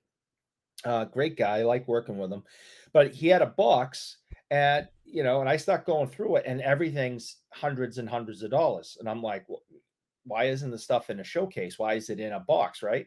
Mhm. So I'm going through it and this stuff is expensive stuff. I come across this has a price tag on it for $325. I'm like, there's no way in holy hell I'm giving this guy $325. So I put it back in. I'm like, I'm not even going to go talk to this guy about this. He sees me looking at it and, oh, what are you taking a look at? I'm like, well, I was looking at this, but I mean, I'm sorry. I go respectfully, I can't pay you that for this. Well, let's see what we can do. No, I had a number in my head. I'm not going to say Mhm. what that is, but I had a number in my head. And this guy went from the 325, the sticker that was on it, down to the number that was in my head. And I'm just like, those numbers weren't even close. hmm Not even close. You can't see. If you got binoculars, you from standing on one number, you can't see the other number. Yep. Yeah, and I'm like, okay, here's my money. Thank you very much. Deal. But why do that? Why? Because I was going to walk away. You just happened to see me take that extra look at this. Why in Mhm. the world do you have these things marked up $100+ than what you're willing to accept? Mhm. Hundreds of dollars more than you're willing to accept. I was going to go, nope, this guy's on crack and walk away. I think That's stupid. I think some of it is the the random fish that'll bite the bait and go ahead and pay sticker, oh, I need this, or the people that are coming through the casuals that aren't into looking everything up or knowing market values or whatever where things sit, they might see something, they want it, they're going to pay the price. The other Mhm. is, like I was saying earlier, the negotiation factor. They know most people are going to try to negotiate, so that gives them a head start already because they're here. And then even if they go halfway on, sometimes, it feels like you're getting this great deal. They're chopping that price down 50%, but it still might be overpriced.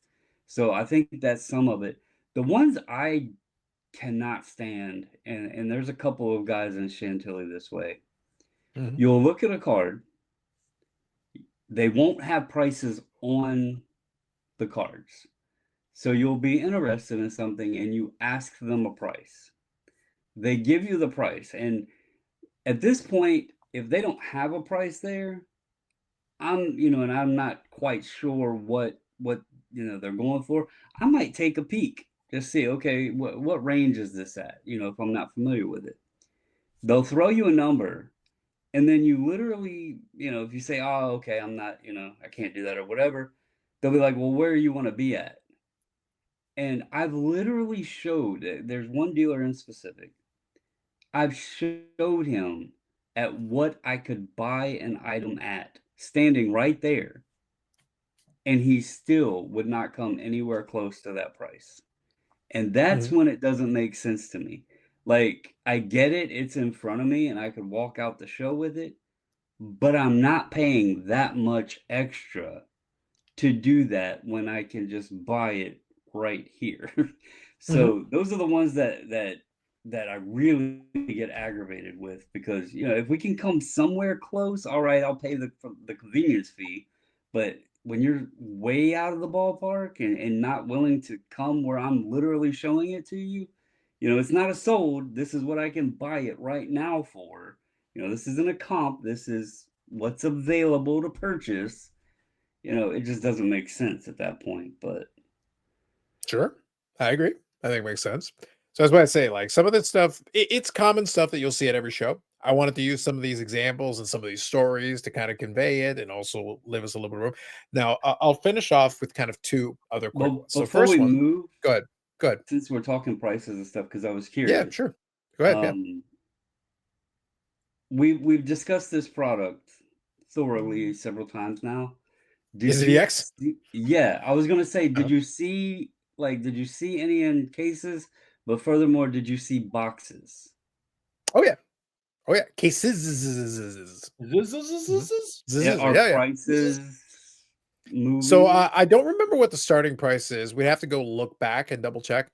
I think the cheapest I saw it on a table, I want to say there's a couple of dealers that had it 175 Canadian. So let me see. Let me kind of Box? find. Let me find. Yeah, per box. What is that? Let me Probably see what that looks like. 130 US or something. Yeah, I'll give you the current, like, what it is today. Let's just kind of translate it out into US dollars and see where we're at. 126. So not terrible. Like, at that price point, it's closer. I would say it's closer to, like, at least a respectable price point. It's tough because I don't blame them. I did have one conversation since you brought it up. So that's the number that I saw. But no, there were definitely dealers that had cases because, yeah, oh, for sure. Because, and I had conversations. So I'll share this since you brought it up. Let me share this information. Yeah, I was curious And about that since we discussed it. yeah, since we talked about it for sure. So look, here's the deal. And this is not a surprise. It really does play into conversation we already had.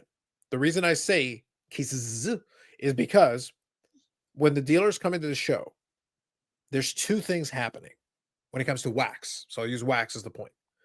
There's wax that they're hoping to sell through because there's some kind of an entire, either it's hot, like people really want it, they're into it, so they're ready to sell. There's stuff that Upper Deck is doing the giveaways for. So there's products that they know automatically have more enticement, where if you have some allocation, that stuff's going to sell better. Why? Because if you're an authorized dealer, you're going to have the little strips of paper and you're going to be able to have them filled out that people can go buy it, take it over to the Upper Deck booth, and they'll get the free packs. The free packs can have autographs in them. So if you buy a couple boxes, you can get whatever some of the packs, depending on the product. If you buy a case, you can get like one that guarantees you an autograph. Well, that autograph might offset some of the cost of that case, depending on what it is. So they've got a list of products that are available. Before every show, I would always tell somebody, double check which products are eligible. And then they've got little balloons. The dealers that have the ability, because they have to fill out a slip of paper to basically say, Brandon bought cases of EX2000 or whatever it is, and whatever, and they sign off on it. Here you go, take that over there. They'll cut the box or the case just to make sure that it's no longer eligible, and then there you go. They'll give you your free packs. Done. So so they've got product like that, stuff that's either hot or that has an enticement, like a giveaway. And then there's products where they're like, we don't want to take this back home with us. Our goal is to move it, hopefully. Now, depending on the issue, the product, some of them are more desperate for than others. I use the example of the Allure boxes, the AW. The dealer had 4 boxes left, and they charged $75 per. That works out to $54 US. That's barely over the price of a blaster for hobby boxes, aka below cost. That is, it's comfortably below cost. It's please take it. We don't want it anymore. Literally had on there, blowout, take it, and I did. So no problem. Sure. So that's an example where I was the right guy to walk by and go, yes, I shall take those boxes off your hands. Allow me to lighten your load. No problem. So there's stuff like that. I think EX2000 at 175 is definitely below cost. Like, I'm very confident it's below cost at this point. However, does it make it more enticing? Sure. If I just had some extra money sitting around, Brandon, I might have been enticed to be honest though, if I'm being completely truthful, if I'm being a man of truth, in addition to being a man of peace, if I have see a dealer who's got a stack of it and Sunday rolls around and it doesn't look like they moved a lot of it, I would have been like, I'll buy 3 for $150 each. What's the harm? You may as well try and see, if you want to lighten the load a little bit, you may as well ask. But no, they definitely were getting discounted. 175, I'm pretty confident is below cost, like for at least the ones that are dealing with distributors. If you get it direct, I don't know what the price was on that. I can't speak to that, but it's definitely been discounted. So to answer your question, definitely saw some competitive pricing on some of these products. Some dealers though were really stuck. Like, I had one that did have another one on Sunday. The guy, I walked by the booth a couple times. I was looking at a couple of the AEW boxes for the older high-end product that they had. The price they had on it was okay. I'd seen slightly better, but not like crazy better. So I tried to see if I could coax another 20 or 30 bucks a box and offered to buy multiple boxes. And they were already below cost of that. And that product, they were already underwater. And they just couldn't push themselves to go any further. I understand it, but the problem is you're still stuck with the boxes. So it's a bit of a catch-22. On the one hand, I get that you're underwater, so I sympathize. On the other hand, Eric, then you're still stuck with the boxes. And now that product's a couple of years old. So how long do you want to sit on these? Maybe we'll see it next show. If I see it next show, we can always try this conversation again. Who knows? We'll see what happens. But I definitely saw some of that for sure. So some dealers were trying different approaches. So real quick, I said I wanted to have 2 quick stories as well. So one is, you never know what will end up striking up a conversation. Now, this one was one that I kind of enjoying. So on the last 2 days, I decided to wear one of my new hats. I'd shown this one before. I saw a lovely picture that I was sent with that hat on. Yes. Yes. Was someone telling you you're number one? Number one. So this is the Toronto Maple Leafs baseball club hat. This is the intercounty baseball team. Eric, I had no less than 3 or 4 different people stop me and go, "Hey, is that a Toronto Maple Leafs hat?" I go, "Yeah." And 3 of them had a Toronto Maple Leafs hat on, including one that had one that was probably at least 20 years old. It was hilariously funny. And like, listen, you never know, man. Like, it's a bit niche. Like, this is intercounty baseball. It's like, it's semi-pro. But listen, there are passionate fans for all kinds. Literally, there were 3 of those guys were wearing the different versions of this type of hat. And one of the guys wanted to chat for a couple minutes, and he's a big fan. And one of the guys that I was chatting with actually was a guy who played in the intercounty baseball league. Okay. So we had a quick conversation just chatting about that, because he had played for a couple of the teams and played as a pitcher, and had a couple of quick stories that we chatted on. So we bonded over the intercounty baseball league. You never know. You never know what's going to lead to a little story. So just throwing it out there, something fun that happens at shows, right? So I figured that was worthwhile mentioning, that apparently the intercounty baseball hat was a bit of a hit with a handful of folks who recognized it for what it was. Now this one goes under the category of always worth asking. So across from Steve's booth, and actually I'll give you a quick story about Steve in a hat as well. Okay. Tall guy, ugly shirts. We'll come back to that in a second. Yes. So across from his booth, there was a young guy who was manning a booth there. And I had noticed the last couple of days there, because sometimes people will put stuff over kind of, so you know how you've got the tables and then you've got the little tablecloths, that kind of over drape over the top and everything. Well, on the front and the side of it, he actually had some hockey jerseys that he was just kind of draping over a little bit there. They didn't have any price tags on them or anything, but he just had a couple different ones. But one of them was the old school Dallas Stars blackout jersey. I don't mean the rave jersey. I mean like the one that Medano wore back in the day. Those guys, the black jerseys. They were With my the gold favorite. instead of the neon. Yeah. So they were the ones that were basically just before the Stanley Cup year. They were wearing the black jerseys right up until that point in the late 90s. And then they stopped. By the way, if they ever want to go back to retro, do the black ones. Those are good ones. So anyway, so he had one of those jerseys on there. And I looked at it, and I like I said, this was on Sunday. This was maybe about 25 minutes before I'm about to head out the door. And I'm like, you know what? So I just go, hey, are you selling the jersey or are you just displaying it? Because he had it draped over the top of the table. And he goes, now, by the way, we've talked about this before. Sometimes don't negotiate against yourself. Mm-hmm. And he was like, oh yeah, no, I'd sell it. I go, okay. So kind of, what do you think? Yeah, I could probably take like $60. But I might take 50. I hadn't said anything yet. I hadn't said a word. So he started at 60 and then he's already got down to 50. And I'm like, you're saying 40? Yeah. Okay. Sounds good. Sounds great. So I got it right here. I'm gonna show the jersey. So I'll show you guys real quick. It just made me laugh, the whole sequence of events. All right. So here's what we got. So this right here. Whoops, there we go. So let me get to the front. There it is. You got a hockey jersey. I mean, a real one. I mean, that's a starter. A licensed hockey jersey for $40 Canadian. Yep.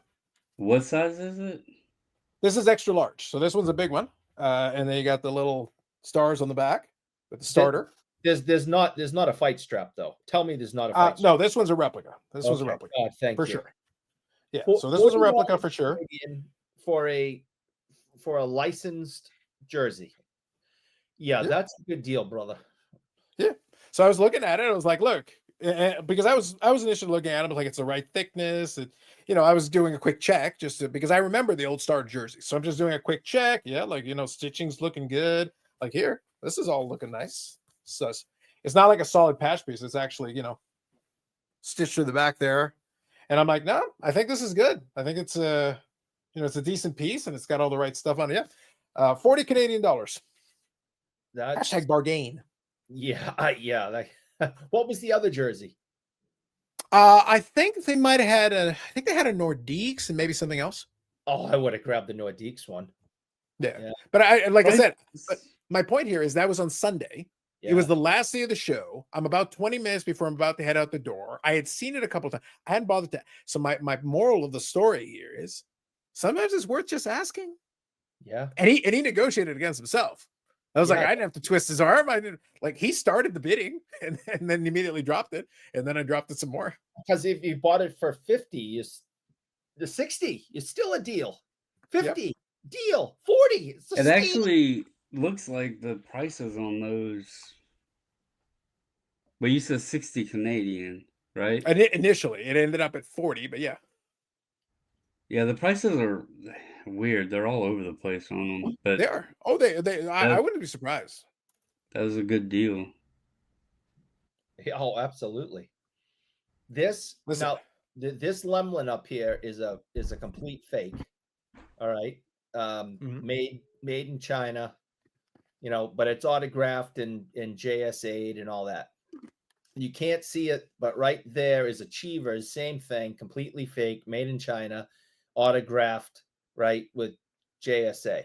The white one is the real deal, autographed by like the 2017 Bruins, all within the B, has a fight strap, the whole thing, right?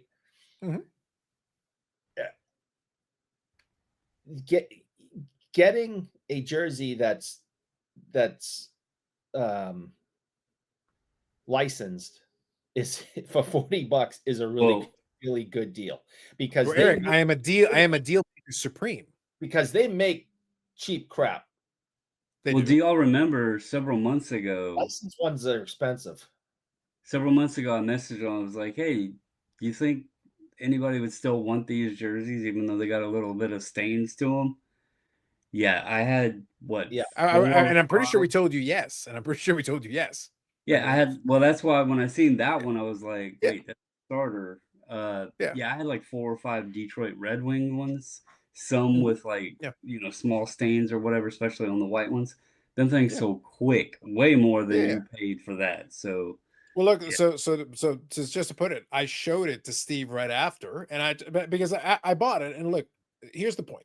Again, going back to experience and all that, like I'm holding the jersey, I'm getting a sense for the weight, Yeah. checking the patches and stuff. You can get a feel for it if you know. Again, I used to own old jerseys, and I still got some from that era, so you can get a sense for it. The point is, I'm like, even if it was a fake, it's a decent weight to it. Like it's still nice for what it is. And again, it's the old school black jersey. That's my favorite one from the Dallas period. And to be blunt, like look, extra large or not, truth is, Eric, I could probably wear a sweater under it, and I would be, I could watch a game, watch it. Like it'd be fun. Like it'd be no issue there.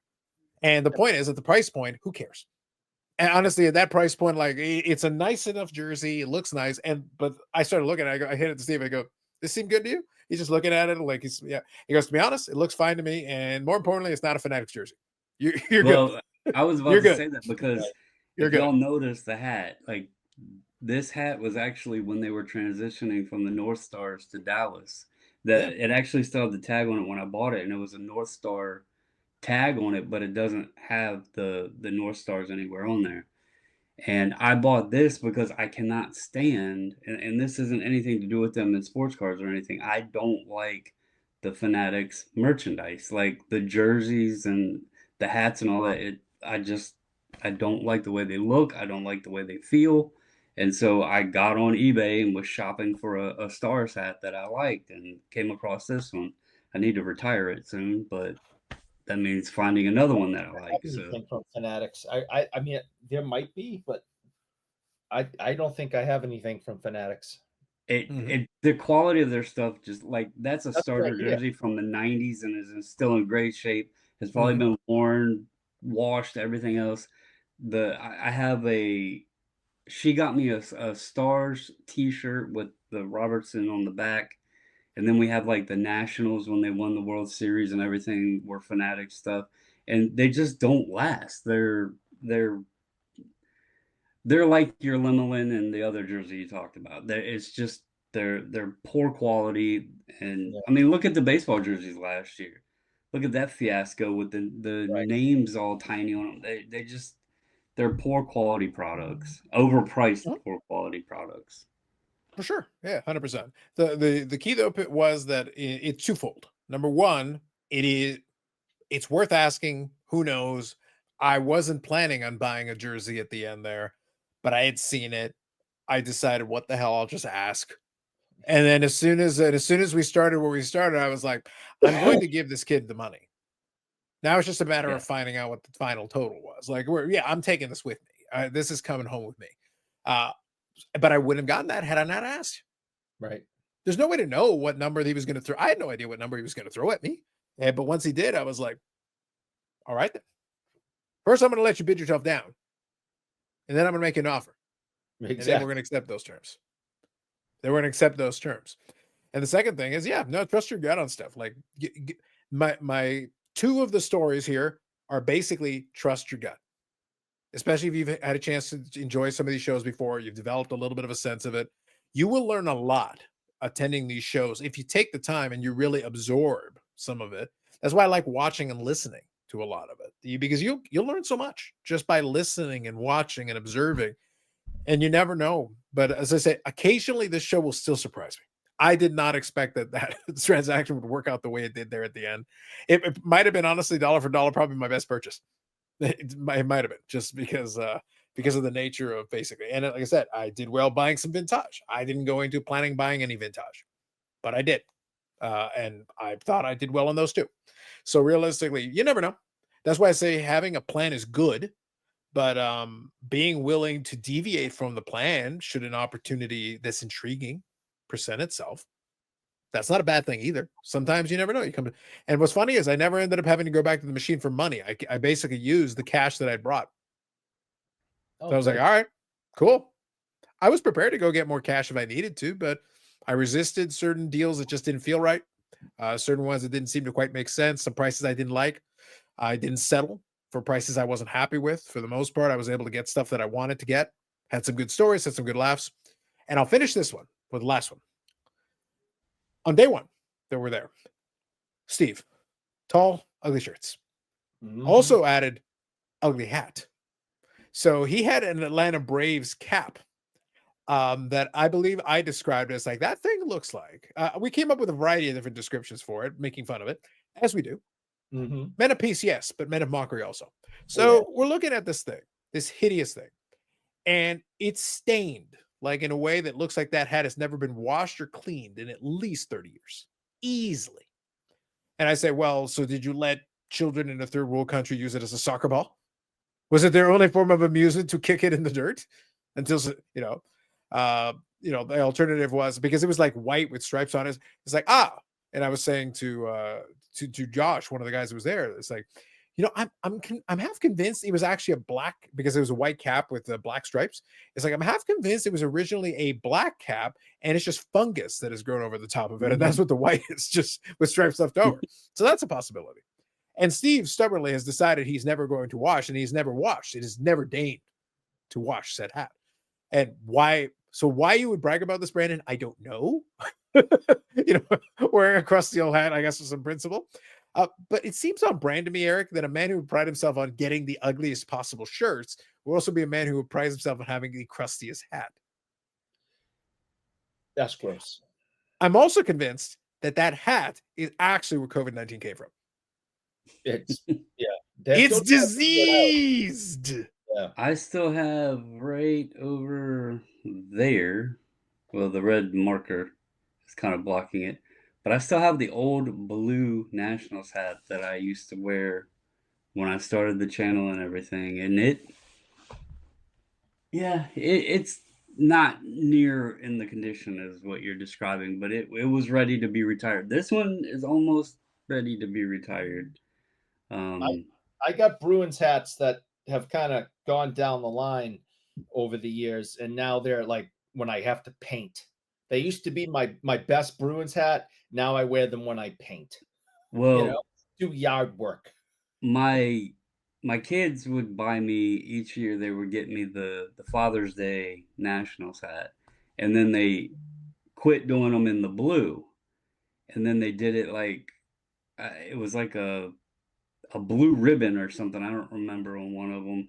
One of them it was red, and they know I wear it, but they know I don't really like the red hat, and so I would wear that one because You look like I Santa. had to go. What's that?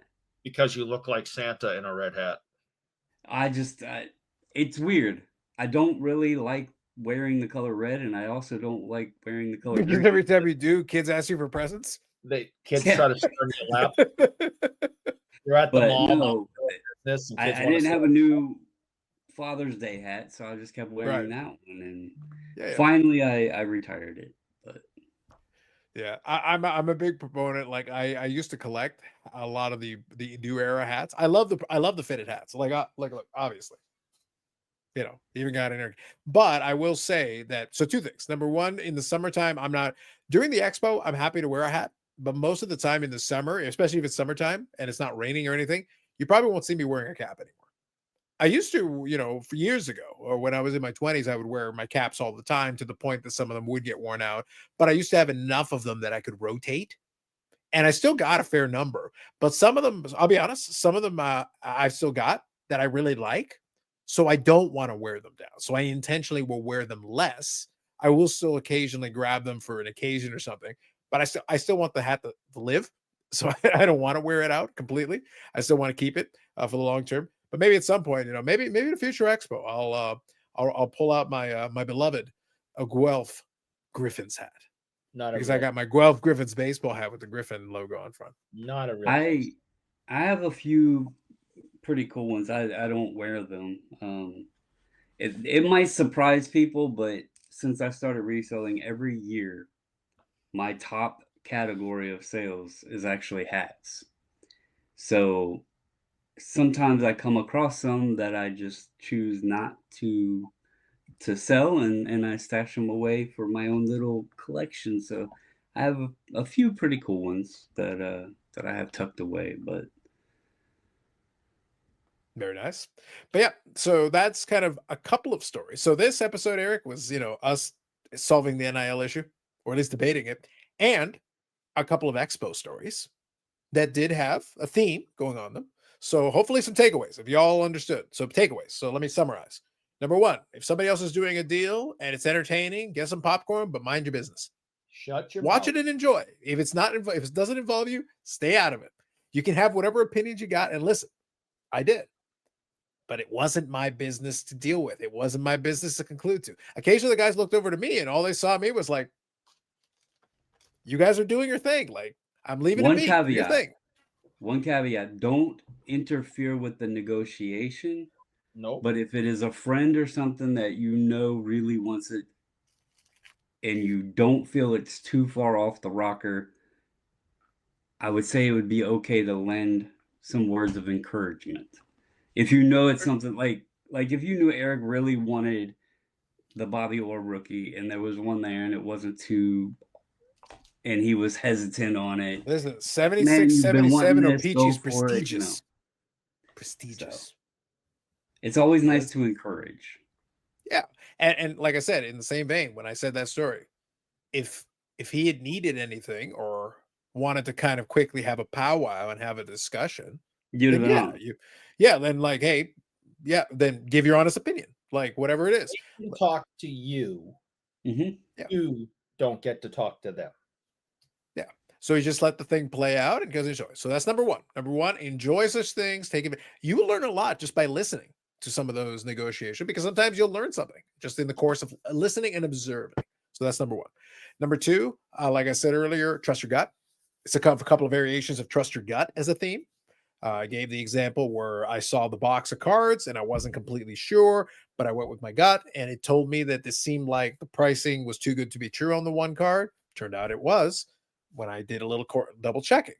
Other times, though, like I said, sometimes worth asking. I gave the thing with the jersey and I wouldn't have ended up with it had I not actually taken the extra couple of seconds to ask. So it turns out it was worthwhile inquiring. And I was able to walk away with something that was very reasonably priced. Stuff like that happens at the show all the time. And again, you never know what sparks a conversation. And sometimes it can be a good story if you're willing to indulge it for a couple of minutes. Try to give yourself time at that show to be able to enjoy some of those moments. It was fun having that conversation. It was fun making fun of Steve's hat and other things, I'm sure. making fun of a lot of things. And of course, I got to see, Amanda, got to see Billy Cilio. I even saw Big Hat on Sunday. Oh, Big Hat. Yeah, I heard that he was going to be there on Sunday. Yep. I saw it very briefly. And my favorite thing on Sunday, and I'll leave you with this final story. On Sunday, that's the end of my road. It's time to check out from the hotel. Good experience in the hotel, by the way. Next time, if I end up there, I'm bringing bagels. If you got a kitchenette and a toaster, I'm bringing some friggin' bagels. It would have been awesome. I told you, Michelle loads for bear. We're all set. The stuff that she brings in it just so much. Brennan, all I'm hearing is if I wind up back at the hotel, I need Michelle to bring me bagels. She will. That's all I'm hearing. She will. Brennan, you know what's better than bagels? Free bagels. Ooh. Yeah. Free bagels are awesome. Free bagels that Eric paid for. Oh, man. Amazing. Sensational. Makes them taste even better.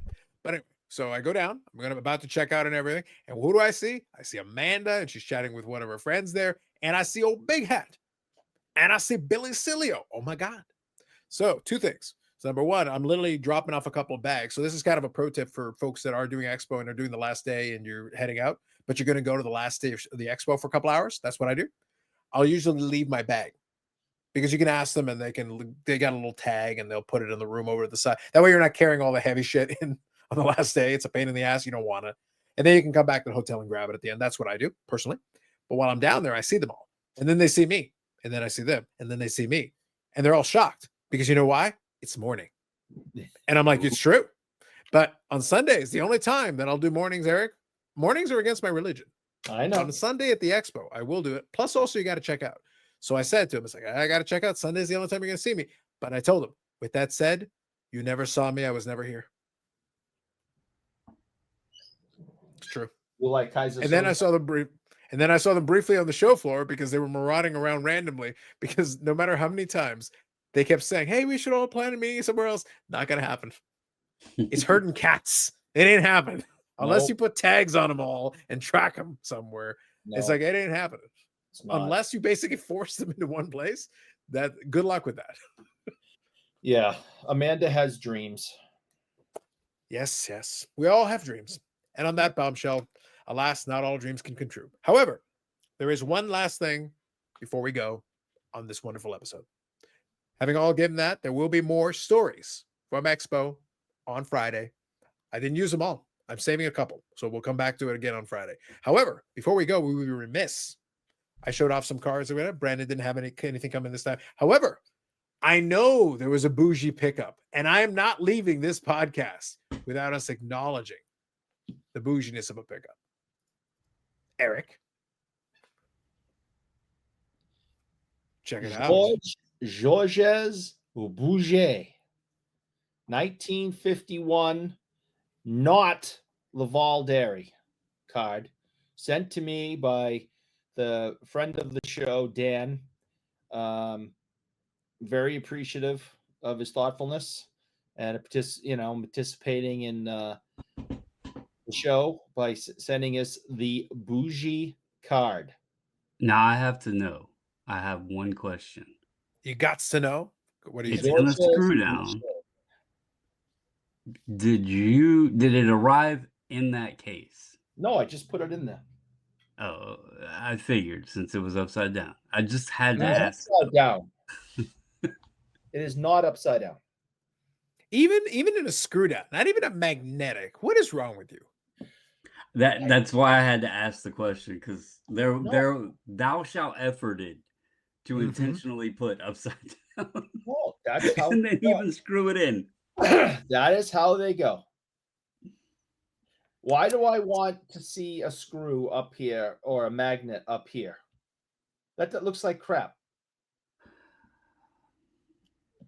Put it down here. Indeed. Now I can hold it and go, hey, look at my card. You are aware it's a smaller card, so even if it was up top, you could look down. You have like a space. You have a gap there, literally. I don't like distractions up top. I never liked it. None of my cards have it, except for the ones that go in the stand-up holders, like this one I showed earlier, because they won't fit the other way. So wait, so Eric, just so we're clear, reason. I hate Brandon, it. this is important. So just so you're saying, you don't like distractions up top, but you're okay with distractions down low, basically. No, because I'm looking at the card and look at that. Yeah, so you're looking lower. So you're looking like Sherwood extra stiff lower. Oh boy. It comes full circle. Brandon, you see that setup? The bubblegum was a ruse. Mm-hmm. That was he didn't even know he was chewing bubblegum when he originally picked it. He wasn't paying attention up there. He was looking down there. Oh my goodness gracious. Mm-hmm. Brandon, not my fault. It comes full circle. It all came together in the end. I'm just glad I wasn't the only one that noticed it. We were right there,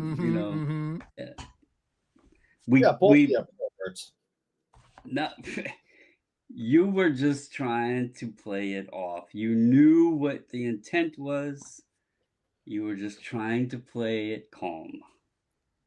Oh, like I said, we saw through your transparent attempts. He's blowing bubblegum and making up a story about bubblegum. That's right. Yeah, it's all about Roddy Piper. That's what it was. It's about Piper. Anyway, on behalf of the show, thank you to Dan, not only for gifting Eric this wonderful card, but also for playing into the lore of Bougie. That's the bonus points for that. Because Dan saw that we had looked at the picture, noticed the Bougie thing, and ended up picking up the card and then gifted it to Eric. Playing to the lore of Bougie, it all comes together. And it's in really nice shape. The thing is looks like it was just made yesterday. For being from 1951, and it is things in really nice shape.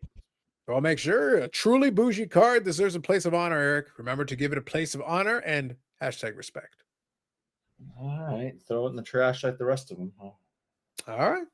So with that said, that concludes this episode. Thank you for checking this one out. If you got any thoughts or comments on any of it or any questions, I'm happy to answer some questions. If you got anything expo wise, if you've never been, or if you're curious about different things, I did get a chance to see a lot of different people. That's why I say I'll save some of that for Friday.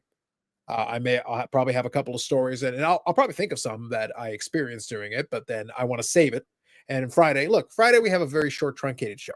So as always, we want to make sure we have something to talk about during that brief shining moment on Friday evenings when we discuss. Yes, brief shining moments. Oh my But God. we'll save a little bit of something for that. So that'll be it for this one. So for Brandon Bobbles and Ball Cards, formerly known associate of 540 Flips before he brutally murdered him. Allegedly. And Eric Sanderson Shadeur on Instagram. You can, in the Instagrams, let him know about your hate mail and also congratulate him on a bougie acquisition, or you can talk to him about extra stiff Sherwoods. He gets excited. Yeah. He likes those sticks. Indeed. And I will, as I said, leave a community post on the channel where you will get a chance to vote for your favorite silly card of the week. And let me tell you, I actually have a few more pictures from the show that will be in subsequent episodes of Silly Card of the Week because I found some there. Oh, all right. Yeah, I got some there and I'm saving them. I've got them in the folder ready to go and we'll come back to it. AMG episode will be dropping on Wednesday as well. We'll be talking about some stuff related to the expo, but also some cards that came in there. So we thank AMG for supporting and we thank all of you for checking this one out. Feel free to like the video. Eric pays for it. Comment if you wish. We appreciate the engagement and we will catch you in the next one.